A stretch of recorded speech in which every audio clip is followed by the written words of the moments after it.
Hello, Mindset Recovery friends. It's been a minute since I've made a video. Um, some things have changed, some things have stayed the same. So, first of all, I'm celebrating 18 months in recovery today. Whoop, whoop. So, that's awesome. And also, my video should be better because I have a different computer now. I was using a pretty old Chromebook, which I didn't really like, but it was functional. It was good for making YouTube videos most of the time. But anyway, I got a new computer for my job and haven't been using it for this, but I use it for Zoom meetings and stuff, and I see that it's got everything I need. So I decided to make this groundbreaking 18-month recovery video with my new computer and utilize the features on here and everything. But anyway, so the things that have changed. So if you've watched any of my old videos, I have been a staunch follower of NA or Narcotics Anonymous, and also I go to another fellowship called Celebrate Recovery, which is a Christian 12-step program based on AA, in my opinion. NA is definitely based on AA. So I haven't stopped attending those two fellowships, but notice I'm saying 18 months recovery. So both of those programs are kind of serious about even touching any kind of substance. So I have not been intoxicated or utilized any illegal drugs in 18 months. I did, however, at 15 months, consume a single solitary 12-ounce beer. I did not catch a buzz. I did not have the phenomena of craving. And so I wasn't going to tell anyone, to be honest with you. I mean, that was my plan. I decided that I wanted to drink one. Things were going pretty good. Had 15 months clean. It was coming up on a year and a half. And so I decided that I was just going to have one and not tell anybody. And so what ended up happening was I drank one. I did not catch a buzz. I did not experience the phenomenon of craving. I did not have a desire to go back and get more. I did not have a desire to use other drugs, which has been the case in the past when I've caught an alcohol buzz.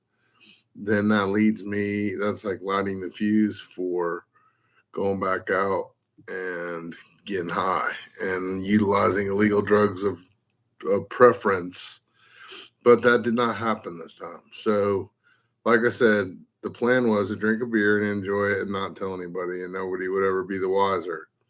Unfortunately, because through the 12 steps, I have maintained a conscious contact with my higher power, which has helped me have the strength to not get messed up. So anyway, the next day, I really felt my higher power was telling me. I mean, not that my higher power was telling me that a beer wasn't a big deal. I mean, I had my own parameters for what I thought was important, but what my higher power made known to me unequivocally was that not talking to my sponsor about this and being honest was a bad move. So I didn't want to call my sponsor because he's pretty serious. I joke around with him that he's an NA Nazi, but I mean, he's by the book, the letter of the law. So anyway, I knew he was going to tell me I had to start my clean time over, which I didn't want to. I honestly, I said, well, hey, I didn't get drunk. I didn't do any other drugs. I didn't wreck my car. I didn't have any of those negative consequences. So I really wanted him to say, hey, don't worry about it. It was a slip. Just don't do it again. Well, I knew better. I knew that's not how he was going to operate. So what he did say to me was that he did not feel like I lost my recovery. I mean, he talks to me every day. He goes to meetings with me. We do step work together. I'm on the 6th step currently. He said that he doesn't feel like I've lost my recovery, that I can stay where I'm at in the steps. However, he said I did lose my clean time. So I had to reset my clean date for NA. And I'm at like 76 days now. I think it's August 22nd. I have it on my phone in an application. And so I did, it took a lot of ego swallowing of pride to go back and pick up chips in front of people. I don't want to. It's hard for me. I'll be honest with you. I'm particular about the meetings I go to. I went out of town to pick up my white chip to a neighboring city. I just, I hear it's common with people that go back out, their pride and ego, they want all their time back immediately, which is obviously impossible. So it's not uncommon to have that situation. So I have been picking up chips. I also, there's a clean time requirement for work in H&I, which is hospitals and institutions. And it depends on the home group, but some groups have a clean time requirement to host groups. I was hosting a group. My home group meets at a church. I had a key to the church. So I did not broadcast to a lot of people in the program that I had gone back out and I was picking up a chip. It's, I'm not going to lie, it's embarrassing. I'm also struggling with the pride over the fact that I don't really feel like, since I didn't lose my recovery, that I should have to do that. I understand that I have to. That's all in between my ears. And I've done what, I submitted to the suggestion of my sponsor. And, I have been going and picking up chips at meetings, but, I didn't want to. So, I'm struggling with that.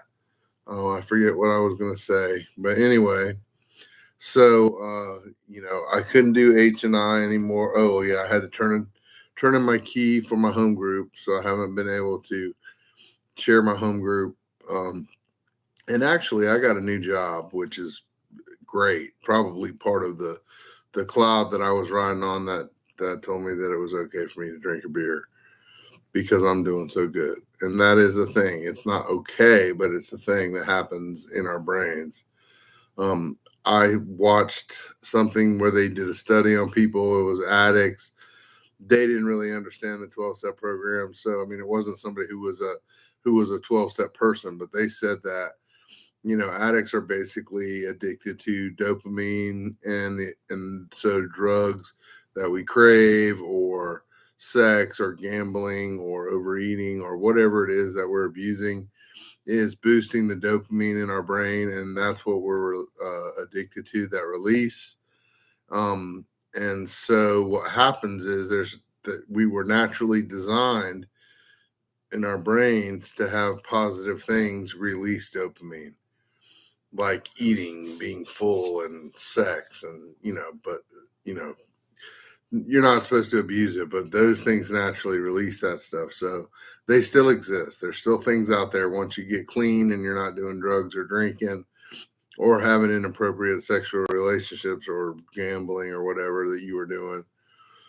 You're still going to get a dopamine release. And so what happens is, as addicts, we often tend to want more of that. So, a lot of people, when they're down and out, when their life isn't doing good, when they're in a lot of pain, then, this is a feeling disease for me. So I'm like, you know what, I want to use so that I can cover up those feelings and just be numb. So that's a normal thing. But then there's people also like me who, when things are going good, we want that to continue.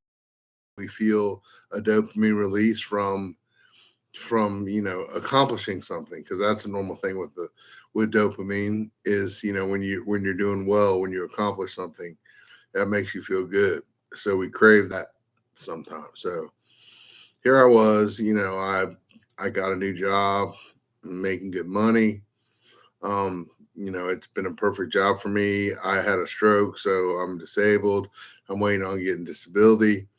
This job turned out to be a work from home job. So, things are going really good. And then I had people inviting me, because I was doing so well in recovery, inviting me to come to speaker meetings and speak. So I spoke at Celebrate Recovery. I gave my testimony, talked about how I got involved in CR, how I've overcome, drugs and alcohol, hurts, habits, and hangups, different things that we struggle with, everyday struggles, That's kind of what Celebrate Recovery is all about. NA, it's addiction, so it can be any of those things that you're addicted to. But I got asked to go do my testimony at the Celebrate Recovery, which has been at church. I went and did that twice. I also was asked at my home group to do a speaker meeting.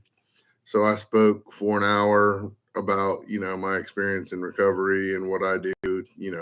So anyway, those were things that made me feel really good. And strangely enough, that's when I started to want to have a beer. And it's weird because a lot of times people talk about complacency and they think they got this now and they don't need the program, they can do their own thing. Well, that's not exactly how my brain worked. I guess my brain works like I wanted to drink a beer because I wanted to celebrate because that's how I was raised, and so that's I've had therapists and my sponsor explain to me that that's something that I need to work on and stop relating those two things together. And so anyway, at this point in my life, I was like, okay, I've achieved something. Clearly it's not a good idea to get drunk. Clearly it's not a good idea to, go back out and buy more alcohol and then see where it takes us. But yes, I can go buy one beer at the store and I'm going to go home and enjoy it and, celebrate what I've accomplished. Okay, not saying that that's what the program dictates or suggests by any means. NA says one is too many and 1,000 is never enough. So I thought that maybe my sponsor would give me a break because I'm doing so good and he knows that I'm not abusing. Well, he did not do that. He had me start my 12-step program over again, except for the 12 steps. He believes that I still have my recovery, but that I need to start my clean time count over with, and that we've talked about that. But then I didn't really think that CR would be that way because, it's biblical principles. And I know there's people that go to CR for things other than alcohol that may be able to drink normally. They're not alcoholics. They don't have that problem. So maybe they go out to dinner, once a week or once a month or, whatever. And they have an alcoholic beverage before dinner or after dinner or whatever. It's not a problem for them. So those people, if they are picking up a chip for whatever it is that they're struggling with in their lives or hurt, habit, hang up that they've decided to surrender and admit that they're powerless over, they're not going to have to pick another chip if they drink an alcoholic beverage because that's not their problem. Also in the Bible, it talks about, you can drink a little wine, but you're not supposed to get drunk. So I really, really thought that even though my NA sponsor and the leader of my home group had a feeling about the one beer, and even though I thought they were making a big deal out of it, it's not uncommon for people to react that way because that is what the program, the literature teaches. But I didn't think that my recovery pastor at CR would act the same way, but he did. He thanked me for coming to him, and he prayed with me, and I'm still leading groups in there. I think officially that's my position now. I'm the group leader, but he's keeping an eye on me. He wants me to ideally continue to stay sober or abstinent and be in the program. So not exactly how I thought this was going to turn out. So something that my sponsor told me was, I didn't have negative consequences as far as the beer. I didn't get drunk. I didn't do drugs. I didn't wreck my car. None of the normal things that one would associate being negative consequences. So he said, I have to have consequences for what I did. So starting my clean time over and not being able to chair groups and do hospitals and institutions or sponsor people, those are my consequences. And that way, if I come back to a place in my recovery where I'm starting to think that maybe I'm doing so good I can drink another beer, that those negative consequences will make me think twice about it. So I mean, I see both sides of it. I'm still dealing with it. I prayed about it. Um, I've decided that I'm not going to say that I have 18 months clean because that's in a terminology, and I would be lying if I said that. But I do have 18 months in recovery because I still work a 12-step program. I still am working steps. I still am reaching out to addicts every day. I'm helping people work the program, not steps. I can't, you have to have a year clean before you can help someone do the steps. But I do help people with the program that call me and check in with me. I'm like an accountability partner. So that's still an important part of my life. I'm still I'm still going to meetings at least 6 days a week. I'm chairing meetings. That's what I started to say earlier. I had to switch home groups because of my job. I'm working in the daytime now, and my old home group used to be in the daytime most days. So now I've been going to a different home group that meets in the evening. But I still continue to go to 6 meetings a week and keep in contact with people in the program. And, things are still going strong. So, my life has changed a great deal. I don't have the desire to use. I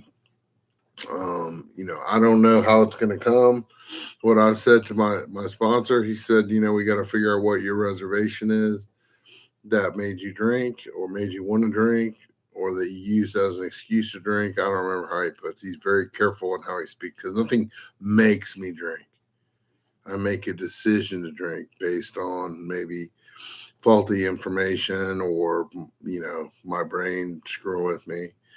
But I do not want to use today. I have no desire to use illegal drugs. I have no desire to get drunk. And I see my life from a better perspective now. I have a conscious contact with my higher power. I work the steps.